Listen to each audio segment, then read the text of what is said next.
ஒரு பெரிய காட்டுல எல்லா மிருகங்களும் ரொம்ப சந்தோஷமா வாழ்ந்து வந்தாங்க. அந்த காட்டுல இருக்க மிருகங்கள்ல சிம்பு அப்படிங்கிற குரங்கும் இருந்துச்சு. எல்லாருமே அவனை முட்டாள் குரங்குன்னு தான் கூப்பிடுவாங்க. ஏன்னா அவன் எந்த செயல் செஞ்சாலுமே எதையுமே யோசிக்காம செய்வான். ஒரு நாள் சிம்பு ஒரு மரத்துல ஒரு அழகான சிவப்பு நிற பழத்தை பார்க்கறான். இந்த பழம் ரொம்ப சுவையா இருக்கும், இதை இப்பவே சாப்பிடலாம் அப்படின்னு அந்த பழத்தை சாப்பிட ரெடி ஆகுறான். அந்த பக்கத்துல ஒரு வயசான கழுதை நின்று சிம்புவை பார்த்து சிரிச்சு இருந்துச்சு. அந்த வயசான கழுதை சிம்பு கிட்ட, சிம்பு, அது ஒரு விஷப்பழம், அதை சாப்பிட்டாத, அதை சாப்பிட்டா நீ உடனே மயங்கி விழுந்துடுவ. ஆனா சிம்பு அந்த கழுதை சொன்னதை கேட்கவே இல்லை.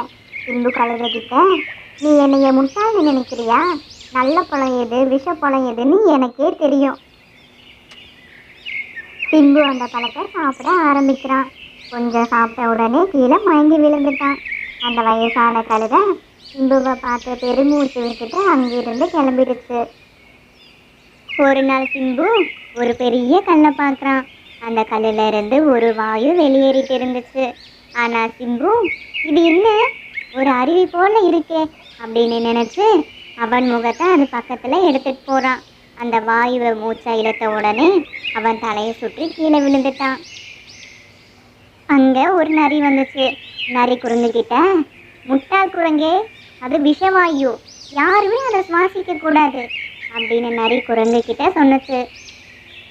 சிம்பு கொஞ்ச நேரத்திலேயே பழைய நிலைமைக்கு வந்துட்டான். சிம்பு மனசுக்குள்ளேயே, நான் செய்கிறது எல்லாமே இவங்க சொல்ற மாதிரி முட்டாள்தனமாக தான் இருக்கு அப்படின்னு யோசிக்க ஆரம்பிச்சான். ஒரு வருஷத்துக்கு அப்புறம் அந்த காட்டுல ரொம்ப கடுமையான வறட்சி ஏற்பட்டுச்சு. எல்லா மிருகங்களுமே தண்ணிக்காக ரொம்ப தூரம் நடந்து போனாங்க. தண்ணி எங்கேயுமே கிடைக்கல. அங்கேயும் இங்கேயும் தேடி தண்ணிக்காக அலைஞ்சிட்டு இருந்தாங்க.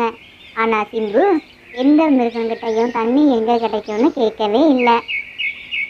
சிம்பு தண்ணிக்காக ரொம்ப தூரம் அலைஞ்சு திரிஞ்சான். ஓடி ஓடி ஒரு பெரிய பள்ளத்துல தண்ணி இருக்கிறத பார்த்தான். ஆனா அது எல்லாமே கழுவி நீர். சிம்பு, அப்பா, ஒரு வழியா தண்ணி கிடைச்சிடுச்சு, ரொம்ப சந்தோஷமா வயிறு ஃபுல்லா அந்த தண்ணியை குடிச்சிட்டான்.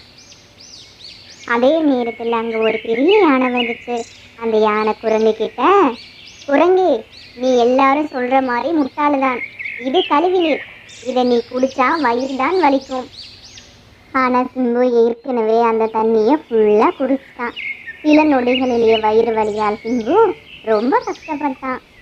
இந்த 3 விபத்துகளுக்கு பிறகு சிம்பு ஒவ்வொரு விஷயத்தையுமே ரொம்ப யோசனை பண்ணி தான் செய்வான். ஒரு நாள் சிங்கம் உணவுக்காக நிறைய தேடிட்டு வந்துச்சு. நரி ஓட முடியாம அசைவின்றி அங்கேயே நின்றுடுச்சு. அப்போ சிம்பு புத்திசாலித்தனமா யோசிச்சான், நான் இப்போ முட்டாள்தனமா எதையும் செய்யக்கூடாது, என்ன செய்யலாம் அப்படின்னு யோசிக்க ஆரம்பிச்சான். சிம்பு ஒரு பெரிய பழத்தை எடுத்து சிங்கத்துக்கிட்ட தூக்கி போட்டான். சிம்பு சிங்கத்துக்கிட்ட, சிங்கராஜா, இந்த நரியை நீங்க சாப்பிடாதீங்க, ஏன்னா இந்த நரி இப்போதான் ஒரு பெரிய பழத்தை சாப்பிட்டுச்சு, ஆனா அது ஒரு விஷப்பழம், அது விஷப்பழம்னு இந்த நரிக்கே தெரியல, கொஞ்ச நேரத்துல இந்த நரி இறந்துடும், இதை சாப்பிட்டா உங்க நிலைமையும் ரொம்ப மோசமாகிடும். சிங்கம் யோசிக்க ஆரம்பிச்சிச்சு. குரங்கு சொல்றதுதான் சரின்னு சிங்கத்துக்கும் தோணுச்சு.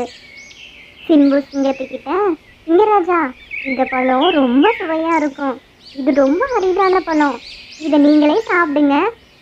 சிங்கமும், இந்த நரியை நம்ம சாப்பிட்டு சாகிறதுக்கு பதிலாக இந்த பழத்தையே இன்னைக்கு சாப்பிட்டுக்கலாம் அப்படின்னு ரொம்ப சந்தோஷமா அந்த பழத்தை எடுத்துட்டு அதோட குகைக்கு ஓடிடுச்சு. நரி சிம்புவை பாராட்டுச்சு, நீ முட்டாள் இல்லை, புத்திசாலித்தனமா இன்னைக்கு நீ செயல்பட்டிருக்க, ரொம்ப நன்றி சிம்பு. அந்த நாள்ல இருந்து சிம்புவை யாருமே முட்டாள்னு சொல்றதே இல்லை. இந்த கதையிலிருந்து நம்ம தெரிஞ்சுக்கிறது என்னன்னா, யோசிக்காம எந்த செயலையும் செய்யக்கூடாது. நல்ல முடிவுகள் புத்திசாலித்தனமாக நடந்து கொள்ளும் போது மட்டுமே கிடைக்கும்.